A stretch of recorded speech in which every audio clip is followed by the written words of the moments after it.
വളർത്തി കൊതിമാറിയില്ല. മകളുടെ വിവാഹമായിരിക്കുന്നു. അണിഞ്ഞൊരുങ്ങി നിൽക്കുന്ന മകളെ കണ്ണിമയ്ക്കാതെ അവൾ നോക്കി നിന്നു. ഒരു രാജകുമാരിയെപ്പോലെ ഇരിക്കുന്നു. രാജകുമാരനായി അവനും അവൾക്കരികിലെത്തി. എങ്ങോ ഒരു കുഞ്ഞു കരയുന്ന പോലെ അവൾക്ക് തോന്നി.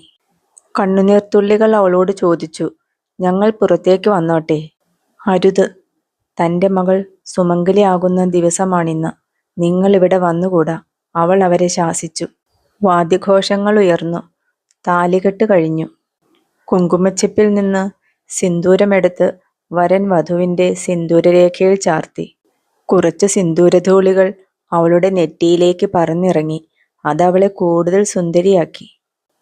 സിന്ദൂരം ചാർത്തി നിൽക്കുന്ന തൻ്റെ മകളിൽ ഇതുവരെയില്ലാത്ത ഒരു ചൈതന്യം അവൾ ദർശിച്ചു. അവർ യാത്രയാവുകയാണ്. എവിടെയോ ഒളിച്ചിരുന്ന ഒരു പൈതൽ അവൾക്കരികിലേക്കെത്തി. "കുഞ്ഞ് കരയുകയാണല്ലോ. എങ്ങനെയാണ് കരച്ചിലൊന്ന് നിർത്തുക? കുറച്ച് പാൽ ചുരത്തുവാൻ തനിക്ക് കഴിഞ്ഞിരുന്നുവെങ്കിൽ." അവൾ അറിയാതെ അവളുടെ കൈ തൻ്റെ മാറത്തേക്ക് പോയി. കണ്ണുനീർത്തുള്ളികൾ അവളോട് പറഞ്ഞു, "ഞങ്ങൾ വരികയാണ്. ഇനിയും ഇവിടെ ഇരുന്നാൽ ശ്വാസം മുട്ടി മരിച്ചു പോകും." അവർ പുറത്തേക്ക് കുതിച്ചു.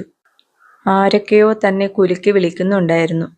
"അമ്മേ, അമ്മേ" എന്ന മകളുടെ വിളി അവൾ കേട്ടു. ഒരു നിമിഷം അവൾ അവളുടെ മനസ്സിനെ ശാന്തമാക്കുവാൻ ശ്രമിച്ചു. കണ്ണുനീർത്തുള്ളികളോട് അവൾ പറഞ്ഞു, "മതി, ഒന്ന് തിരിച്ചു പോകൂ." അനുസരണയോടെ അവർ എങ്ങോ മറഞ്ഞു. പുഞ്ചിരി തൂക്കിക്കൊണ്ട് അവൾ മകളെ മാറോട് ചേർത്തു. സിന്ദൂരം ചാർത്തിയ ആ കൈകളെ അവൾ ചേർത്ത് പിടിച്ചു.